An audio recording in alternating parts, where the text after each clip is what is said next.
ಉತ್ತರ ಕರ್ನಾಟಕ ನ್ಯೂಸ್, ಇದು ಕನ್ನಡದ ಉಸಿರು. ನಮಸ್ಕಾರ. ಉತ್ತರ ಕರ್ನಾಟಕ ಮುಂಜಾನೆ ನ್ಯೂಸ್ ನೋಡಬ್ಗೆ ಸ್ವಾಗತ. ನಾನು ಪ್ರಿಯಾಂಕಾ ಶ್ರೀಗುರು. ಬನ್ನಿ ಕ್ವಿಕ್ ಆಗಿ ನೋಡೋಣ ಇಂದಿನ ಪ್ರಮುಖ ಸುದ್ದಿಗಳನ್ನ. ಮಹಾರಾಷ್ಟ್ರ ರಾಜಕೀಯದಲ್ಲಿ ಮತ್ತೊಮ್ಮೆ ಭಾರಿ ತಲ್ಲಣ ಸೃಷ್ಟಿಯಾಗಿದೆ. ಆಡಳಿತಾರೂಢ ಎನ್ಸಿಪಿ ಮುಖ್ಯಸ್ಥೆ ಸುನೇತ್ರಾ ಪವಾರ್ ನೇತೃತ್ವದ ಬಣ ಮತ್ತು ಶರದ್ ಪವಾರ್ ನೇತೃತ್ವದ ವಿರೋಧ ಪಕ್ಷದ ಎನ್ಸಿಪಿ ಬಣ ಎರಡರಲ್ಲೂ ಕೂಡ ಆಂತರಿಕ ಕಲಹಗಳು ಇದೀಗ ತಾರಕಕ್ಕೇರಿವೆ. ಇಡೀ ರಾಜಕೀಯ ನಾಟಕದ ಕೇಂದ್ರ ಬಿಂದುವಾಗಿ ಮೂಡಿಬಂದಿರುವ ಮುಖ್ಯಮಂತ್ರಿ ದೇವೇಂದ್ರ ಫಡ್ನವೀಸ್ ಅವರ ನಿವಾಸದಲ್ಲಿ ಬ್ಯಾಕ್ ಟು ಬ್ಯಾಕ್ ನಡೆದಿರುವಂತಹ 3 ರಹಸ್ಯ ಸಭೆಗಳು ಇದೀಗ ತೀವ್ರ ಊಹಾಪೋಹಗಳಿಗೆ ಕಾರಣವಾಗಿಬಿಟ್ಟಿವೆ. ಅಜಿತ್ ಪವಾರ್ ಅವರ ನಿಧನದ ನಂತರ ಈ ಅಧಿಕೃತ ಬಣದಲ್ಲಿ ಈಗ 2 ಆಂತರಿಕ ಉಪಬಣಗಳು ಸೃಷ್ಟಿಯಾಗಿವೆ. ಅಜಿತ್ ಪವಾರ್ ಅವರ ಪತ್ನಿ ಸುನೇತ್ರಾ ಪವಾರ್ ಮತ್ತು ಅವರ ಪುತ್ರ ಪಾರ್ಥ್ ಪವಾರ್ ಈ ಗುಂಪನ್ನ ಮುನ್ನಡೆಸುತ್ತಿದ್ದಾರೆ. ಪಕ್ಷದ ಮೇಲಿನ ಹಿಡಿತ ಸದ್ಯ ಇವರ ಕೈಯಲ್ಲಿದೆ. ಇನ್ನು ಮತ್ತೊಂದು ಹಿರಿಯ ನಾಯಕರ ಬಣ ಪಕ್ಷದಲ್ಲಿ ಯುವ ನಾಯಕ ಪಾರ್ಥ್ ಪವಾರ್ ಅವರ ಹಸ್ತಕ್ಷೇಪ ಹೆಚ್ಚುತ್ತಿರುವುದಕ್ಕೆ ಈ ಒಂದು ಹಿರಿಯ ನಾಯಕರು ತೀವ್ರ ಅಸಮಾಧಾನಗೊಂಡಿದ್ದಾರೆ. ಇತ್ತೀಚೆಗಷ್ಟೇ ಇವರು ಮುಖ್ಯಮಂತ್ರಿ ಫಡ್ನವೀಸ್ ಅವರನ್ನ ತಡರಾತ್ರಿ ರಹಸ್ಯವಾಗಿ ಭೇಟಿಯಾಗಿರುವುದು ಕೂಡ ಪಕ್ಷದಲ್ಲಿ ಹೆಚ್ಚಿನ ಬಿರುಕನ್ನು ಮೂಡಿರುವುದನ್ನು ಸ್ಪಷ್ಟಪಡಿಸಿದೆ. ಇನ್ನು ಮತ್ತೊಂದು ವಿರೋಧಿ ಬಣ, ಇದರಲ್ಲಿ ಕೂಡ ಹಿರಿಯ ಮುತ್ಸದ್ದಿ ಶರದ್ ಪವಾರ್ ಮತ್ತು ಅವರ ಪುತ್ರಿ ಸುಪ್ರಿಯಾ ಸುಳೆ ಈ ಬಣವನ್ನ ಮುನ್ನಡೆಸುತ್ತಿದ್ದಾರೆ. ಇವರು ಕಾಂಗ್ರೆಸ್ ಒಳಗೊಂಡ ಕೇಂದ್ರದ ಇಂಡಿ ಮೈತ್ರಿಕೂಟದೊಂದಿಗೆ ಗುರುತಿಸಿಕೊಂಡಿದ್ದಾರೆ. ಪ್ರಸ್ತುತ ಈ ಬಣದ ಹಿರಿಯ ನಾಯಕ ಜಯಂತ್ ಪಾಟೀಲ್ ಕೂಡ ಮುಖ್ಯಮಂತ್ರಿಯವರನ್ನ ಭೇಟಿಯಾಗಿರುವುದು ಇದೀಗ ವಿಲೀನ ಅಥವಾ ಪಕ್ಷಾಂತರದ ಹೊಸ ಊಹಾಪೋಹಗಳನ್ನು ಹುಟ್ಟುಹಾಕಿದೆ. ಇನ್ನು ಬಂಡಾಯಿ ಎದ್ದು ಪಕ್ಷವನ್ನ ಸೀಳಿದ ಅಜಿತ್ ಪವಾರ್ ಅವರು ಶರದ್ ಪವಾರ್ ಅವರ ರಾಜಕೀಯ ಶಕ್ತಿಯನ್ನ ಎದುರಿಸಬಲ್ಲ ಏಕೈಕ ನಾಯಕರಾಗಿದ್ರು. ಈಗ ಅವರ ಪತ್ನಿ ಸುನೇತ್ರಾ ಪವಾರ್ ಉಪಮುಖ್ಯಮಂತ್ರಿ ಆದ್ರೂ ಕೂಡ ಪಕ್ಷದ ಶಾಸಕರನ್ನು ಮತ್ತು ತಳಮಟ್ಟದ ಕಾರ್ಯಕರ್ತರನ್ನ ಒಟ್ಟಾಗಿ ಹಿಡಿದಿಟ್ಟುಕೊಳ್ಳುವಂತಹ ಪ್ರಭಾವಿ ವರ್ಚಸ್ಸು ಅವರಲ್ಲಿಲ್ಲ. ಹೀಗಾಗಿ ಅಜಿತ್ ಪವಾರ್ ಬಣದಲ್ಲಿರುವಂತಹ ಶಾಸಕರು ತಮ್ಮ ರಾಜಕೀಯ ಭವಿಷ್ಯದ ಆಂತರಿಕದಿಂದಾಗಿ ಮರಳಿ ಹಿರಿಯ ನಾಯಕ ಶರದ್ ಪವಾರ್ ಜೊತೆ ನಿಲ್ಲಲು ಉತ್ಸುಕರಾಗಿದ್ದಾರೆ. ಅಷ್ಟೇ ಅಲ್ಲ, ಶರದ್ ಪವಾರ್ ನೇತೃತ್ವದ ಎನ್ಸಿಪಿ ಸದ್ಯಕ್ಕೆ ವಿರೋಧ ಪಕ್ಷದಲ್ಲಿದ್ದರೂ ಕೂಡ ಮುಂದಿನ ವಿಧಾನಸಭಾ ಚುನಾವಣೆಯನ್ನು ಗಮನದಲ್ಲಿಟ್ಟುಕೊಂಡು ಅತ್ಯಂತ ಚಾಣಾಕ್ಷ ಹೆಜ್ಜೆ ಇಡ್ತಿದ್ದಾರೆ.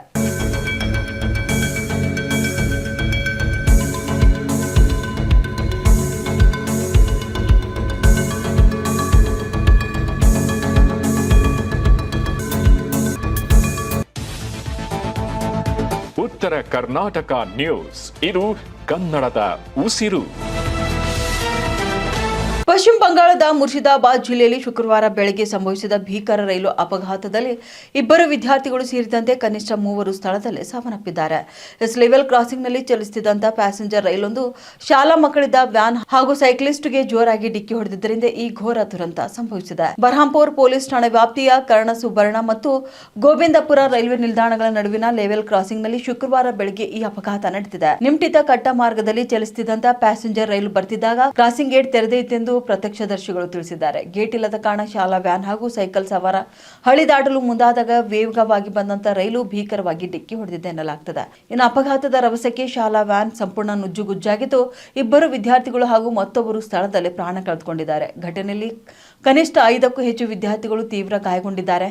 ಅಪಘಾತ ಸಂಭವಿಸುತ್ತಿದ್ದಂತೆ ಸ್ಥಳೀಯರು ಮತ್ತು ಪೊಲೀಸರು ರಕ್ಷಣಾ ಕಾರ್ಯಾಚರಣೆ ನಡೆಸಿ ಗಾಯಾಳುಗಳನ್ನು ಕರ್ಣಸುಬರ್ಣ ಬ್ಲಾಕ್ ಆಸ್ಪತ್ರೆಗೆ ದಾಖಲಿಸಿದ್ದಾರೆ. ತೀವ್ರವಾಗಿ ಗಾಯಗೊಂಡು ಪರಿಸ್ಥಿತಿ ಗಂಭೀರವಾಗಿರುವ ಮಕ್ಕಳನ್ನು ಮುರ್ಷಿದಾಬಾದ್ ವೈದ್ಯಕೀಯ ಕಾಲೇಜು ಮತ್ತು ಆಸ್ಪತ್ರೆಗೆ ಕೂಡ ರವಾನಿಸಲಾಗಿದೆ. ರೈಲ್ವೆ ಅಧಿಕಾರಿಗಳು ಮತ್ತು ಸ್ಥಳೀಯ ಪೊಲೀಸರು ಜಂಟಿಯಾಗಿ ಘಟನಾ ಸ್ಥಳಕ್ಕೆ ಭೇಟಿ ನೀಡಿದ್ದು ಗೇಟ್ ತೆರೆದಿರಲು ರೈಲ್ವೆ ಸಿಬ್ಬಂದಿಯ ನಿರ್ಲಕ್ಷ್ಯ ಕಾರಣವೇ ಅಥವಾ ಚಾಲಕನ ಬೇಜವಾಬ್ದಾರಿತನವೇ ಎಂಬ ಬಗ್ಗೆ ತನಿಖೆ ಆರಂಭಿಸಿದ್ದಾರೆ. ಇನ್ನು ಮಕ್ಕಳ ಸಾವಿನ ಸುದ್ದಿ ತಿಳಿಯುತ್ತಿದ್ದಂತೆ ಪೋಷಕರ ಆಕ್ರಂದನ ಮುಗಿಲು ಮುಟ್ಟಿದೆ.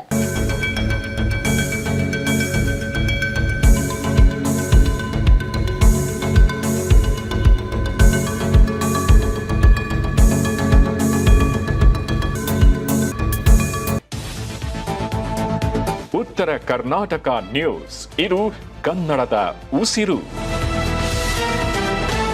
ರಾಜ್ಯದ ಯಾವ ದಿಕ್ಕಿಗೆ ಹೋದ್ರೂ ಕೂಡ ನೀರಿಲ್ಲ.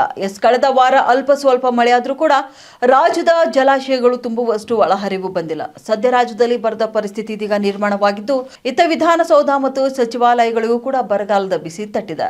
ಅನಗತ್ಯವಾಗಿ ನೀರು ಪೋಲಾಗುವುದನ್ನು ತಡೆಗಟ್ಟುವಂತೆ ಸರ್ಕಾರದ ಮುಖ್ಯ ಕಾರ್ಯದರ್ಶಿ ಶಾಲಿನಿ ರಜನೀಶ್ ಅವರು ಗುರುವಾರ ಆದೇಶ ಹೊರಡಿಸಿದ್ದಾರೆ. ಸದ್ಯ ದೇಶದಲ್ಲಿ ಎಲ್ನಿನೋ ಹವಾಮಾನ ವೈಪರೀತ್ಯದಿಂದಾಗಿ ಮಳೆಯ ಕೊರತೆ ಉಂಟಾಗಿದೆ. ಕೃಷಿ ವಲಯದ ಮೇಲೆ ತೀವ್ರ ಪರಿಣಾಮ ಬೀರಿದ್ದು ಈ ಬರಗಾಲದ ಬಿಸಿ ಈಗ ರಾಜ್ಯದ ಶಕ್ತಿ ಕೇಂದ್ರಗಳಾದ ವಿಧಾನಸೌಧ ಮತ್ತು ವಿಕಾಸಸೌಧಕ್ಕೂ ಕೂಡ ತಟ್ಟಿದೆ. ಸರ್ಕಾರಿ ಕಚೇರಿಗಳಲ್ಲಿ ನೀರು ಮತ್ತು ವಿದ್ಯುತ್ ಪೋಲಾಗ್ತಿರುವುದನ್ನು ತಡೆಯಲು ರಾಜ್ಯ ಸರ್ಕಾರದ ಮುಖ್ಯ ಕಾರ್ಯದರ್ಶಿ ಡಾಕ್ಟರ್ ಶಾಲಿನಿ ರಜನೀಶ್ ಅವರು ಈಗಾಗಲೇ ಕಟ್ಟುನಿಟ್ಟಿನ ನಿಯಮಗಳನ್ನು ಜಾರಿಗೆ ತಂದು ಆದೇಶ ಹೊರಡಿಸಿದ್ದಾರೆ. ಇತ್ತೀಚಿನ ದಿನಗಳಲ್ಲಿ ಕಚೇರಿ ಸಮಯ ಮುಗಿದ ನಂತರವೂ ಕೂಡ ವಿದ್ಯುತ್ ದೀಪ, ಫ್ಯಾನ್, ಕಂಪ್ಯೂಟರ್ ಹಾಗೂ ಎಸಿ ಸಾಧನಗಳನ್ನು ಆಫ್ ಮಾಡದೇ ಇರುವುದು ಸರ್ಕಾರದ ಗಮನಕ್ಕೆ ಬಂದಿದೆ. ಈ ಹಿನ್ನೆಲೆಯಲ್ಲಿ ಮುಖ್ಯ ಕಾರ್ಯದರ್ಶಿಗಳು, ಸಚಿವಾಲಯದ ಎಲ್ಲ ಇಲಾಖೆಗಳು, ವಿಧಾನಸಭೆ ಮತ್ತು ವಿಧಾನ ಪರಿಷತ್ನ ಕಚೇರಿಗಳ ಅಧಿಕಾರಿಗಳು ಹಾಗೂ ಸಿಬ್ಬಂದಿ ಸಿಬ್ಬಂದಿ ಕಡ್ಡಾಯವಾಗಿ ಪಾಲಿಸಬೇಕಾದಂತ ನಿರ್ದೇಶನಗಳನ್ನು ಅವರು ನೀಡಿದ್ದಾರೆ.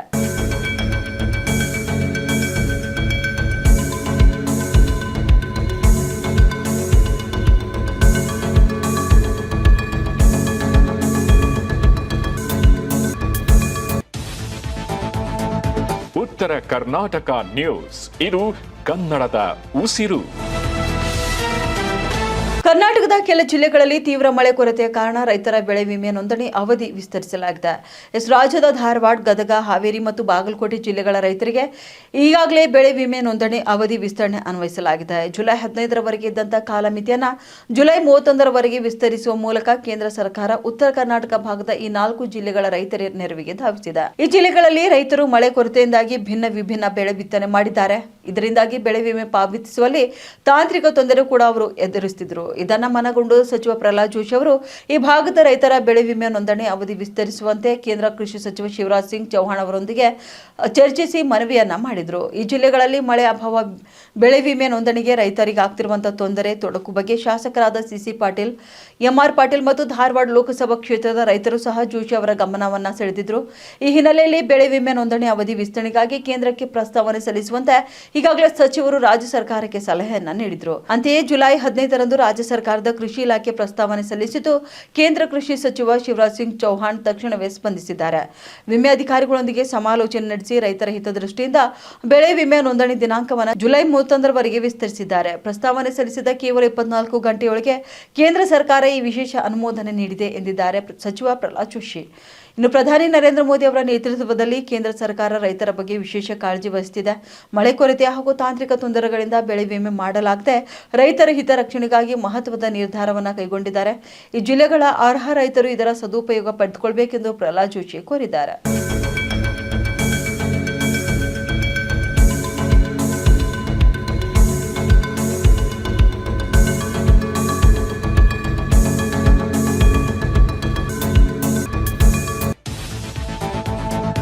ಉತ್ತರ ಕರ್ನಾಟಕ ನ್ಯೂಸ್, ಇದು ಕನ್ನಡದ ಉಸಿರು. ಭಾರತೀಯ ರೈಲ್ವೆ ಇತಿಹಾಸದಲ್ಲಿ ಇವತ್ತು ಮತ್ತೊಂದು ಅಧ್ಯಾಯ ಸೃಷ್ಟಿಯಾಗಲಿದೆ. ಸಂಪೂರ್ಣ ಸ್ವದೇಶಿ ತಂತ್ರಜ್ಞಾನದಲ್ಲಿ ತಯಾರಾಗಿರುವ ಭಾರತದ ಮೊದಲ ಹೈಡ್ರೋಜನ್ ಚಾಲಿತ ರೈಲಿಗೆ ಇವತ್ತು ಹರಿಯಾಣದ ಜಿಂದ್ನಲ್ಲಿ ಪ್ರಧಾನಮಂತ್ರಿ ನರೇಂದ್ರ ಮೋದಿ ಅವರು ಹಸಿರು ನಿಶಾನೆ ತೋರಿಸಲಿದ್ದಾರೆ. ಚೆನ್ನೈನ ಇಂಟಿಗ್ರೇಟೆಡ್ ಕೋಚ್ ಫ್ಯಾಕ್ಟರಿಯಲ್ಲಿ ವಿನ್ಯಾಸಗೊಳಿಸಲಾದ ಈ ರೈಲಿನ ಉದ್ಘಾಟನೆಯೊಂದಿಗೆ ಪರಿಸರ ಸ್ನೇಹಿ ರೈಲು ಸಾರಿಗೆಗಾಗಿ ಹೈಡ್ರೋಜನ್ ತಂತ್ರಜ್ಞಾನ ಬಳಸುತ್ತಿರುವ ಜರ್ಮನಿ, ಜಪಾನ್, ಚೀನಾ ಮತ್ತು ಅಮೆರಿಕದಂತಹ ವಿಶ್ವದ 5 ದೇಶಗಳ ಸಾಲಿಗೆ ಭಾರತವು ಕೂಡ ಸೇರಲಿದೆ. ಈ ಪ್ರತಿ ರೈಲಿಗೆ ಸುಮಾರು 80 ಕೋಟಿ ವೆಚ್ಚವಾಗಲಿದೆ. ಪರಿಸರ ಮಾಲಿನ್ಯ ಮುಕ್ತ ಮತ್ತು ಇಂಧನ ದಕ್ಷತೆಯ ಸಾರಿಗೆ ವ್ಯವಸ್ಥೆಯನ್ನು ಉತ್ತೇಜಿಸುವ ನಿಟ್ಟಿನಲ್ಲಿ ಭಾರತೀಯ ರೈಲ್ವೆಯ ಈ ಪ್ರಾಯೋಗಿಕ ಯೋಜನೆ ದೇಶದ ಮೂಲಸೌಕರ್ಯ ರಂಗದಲ್ಲಿ ದೊಡ್ಡ ಮೈಲಿಗಲ್ಲಾಗಿದೆ. ಇನ್ನು ಸಾಂಪ್ರದಾಯಿಕ ಡೀಸೆಲ್ ರೈಲುಗಳಿಗಿಂತ ಈ ಹೈಡ್ರೋಜನ್ ರೈಲುಗಳು ಅತ್ಯಂತ ಶಬ್ದರಹಿತವಾಗಿ ಚಲಿಸಲಿವೆ. ಘಟಕದಲ್ಲಿ ಹೈಡ್ರೋಜನ್ ಸೋರಿಕೆ ಪತ್ತೆ ಹಚ್ಚುವಂತಹ ಯಂತ್ರಗಳು ಮತ್ತು ಜ್ವಾಲೆ ಪತ್ತೆ ಹಚ್ಚುವಂತಹ ಸೆನ್ಸರ್ಗಳನ್ನು ಅಳವಡಿಸಲಾಗಿದೆ. ಧೂಳು ಕುಳಿತುಕೊಳ್ಳದಂತೆ ಇವುಗಳನ್ನು ನಿಯಮಿತವಾಗಿ ಸ್ವಚ್ಛಗೊಳಿಸಲಾಗುತ್ತೆ. ಇನ್ನು ಇಲ್ಲಿ ನಿಯೋಜಿಸಲಾದಂತಹ ಸಿಬ್ಬಂದಿ ಮತ್ತು ರೈಲು ಚಾಲಕರಿಗೆ ಕಟ್ಟುನಿಟ್ಟಾದ ವಿಶೇಷ ತರಬೇತಿಯನ್ನು ನೀಡಿ ಸಾಮರ್ಥ್ಯ ಪ್ರಮಾಣ ಪತ್ರಗಳನ್ನು ಕೂಡ ನೀಡಲಾಗುತ್ತಿದೆ. ಜಾಗತಿಕವಾಗಿ ಚಲಿಸುವಂತಹ ಬಹುತೇಕ ಹೈಡ್ರೋಜನ್ ರೈಲುಗಳು ಕೇವಲ 2 ರಿಂದ 4 ಬೋಗಿಗಳನ್ನು ಹೊಂದಿವೆ. ಸಣ್ಣ ಪ್ರಾದೇಶಿಕ ಮಾರ್ಗಗಳಲ್ಲಿ ಮಾತ್ರ ಸಂಚರಿಸುತ್ತವೆ. ಆದರೆ ಭಾರತದ ಈ ಹೊಸ ರೈಲು 10 ಬೋಗಿಗಳನ್ನು ಹೊಂದಿದ್ದು ವಿಶ್ವದ ಅತಿ ದೊಡ್ಡ ಹೈಡ್ರೋಜನ್ ಚಾಲಿತ ಪ್ರಯಾಣಿಕ ರೈಲುಗಳಲ್ಲಿ ಒಂದಾಗಿವೆ. ಈ ಯೋಜನೆಯ ಅಂಗವಾಗಿ ದೇಶದ ಅತಿ ದೊಡ್ಡ ರೈಲ್ವೆ ಹೈಡ್ರೋಜನ್ ಸಂಗ್ರಹಣೆ ಮತ್ತು ಇಂಧನ ಮರುಪೂರಣ ಘಟಕವನ್ನು ಹರಿಯಾಣದ ಜಿಂದ್ನಲ್ಲಿ ಸ್ಥಾಪನೆ ಮಾಡಲಾಗಿದೆ. ಈ 10 ಬೋಗಿಗಳ ರೈಲು ಗಂಟೆಗೆ 75 ಕಿಲೋಮೀಟರ್ ವೇಗದಲ್ಲಿ ಚಲಿಸಲಿದೆ. ಆದರೆ ಇದನ್ನು ಗರಿಷ್ಠ 110 ಕಿಲೋಮೀಟರ್ ವೇಗದಲ್ಲಿಯೂ ಕೂಡ ಚಲಿಸುವಂತೆ ವಿನ್ಯಾಸಗೊಳಿಸಲಾಗಿದೆ.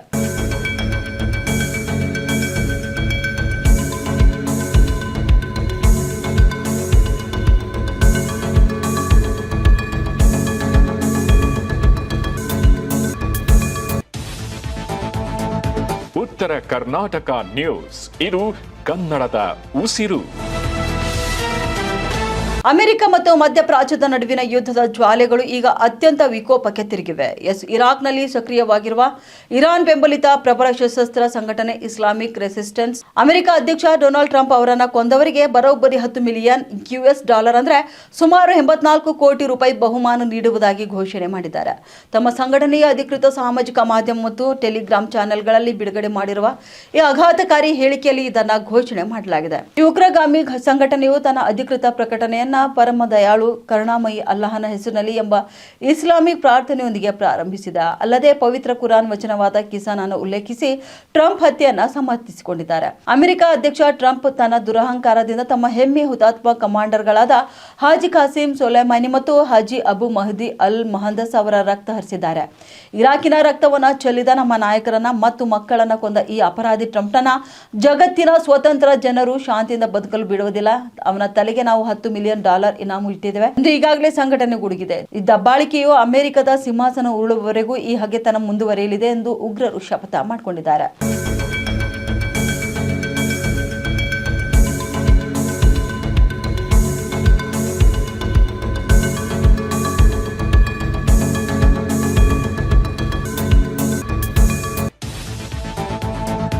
ಉತ್ತರ ಕರ್ನಾಟಕ ನ್ಯೂಸ್, ಇದು ಕನ್ನಡದ ಉಸಿರು. ಅಮೆರಿಕ ಇರಾನ್ ಮೇಲೆ ತನ್ನ ಭೀಕರ ದಾಳಿಗಳನ್ನು ಮುಂದುವರಿಸಿದೆ. ಆದರೆ ಮೊದಲ ಬಾರಿಗೆ ಇರಾನ್ ಮೇಲೆ UAE ದಾಳಿ ನಡೆಸಿ ಅಚ್ಚರಿ ಮೂಡಿಸಿದೆ.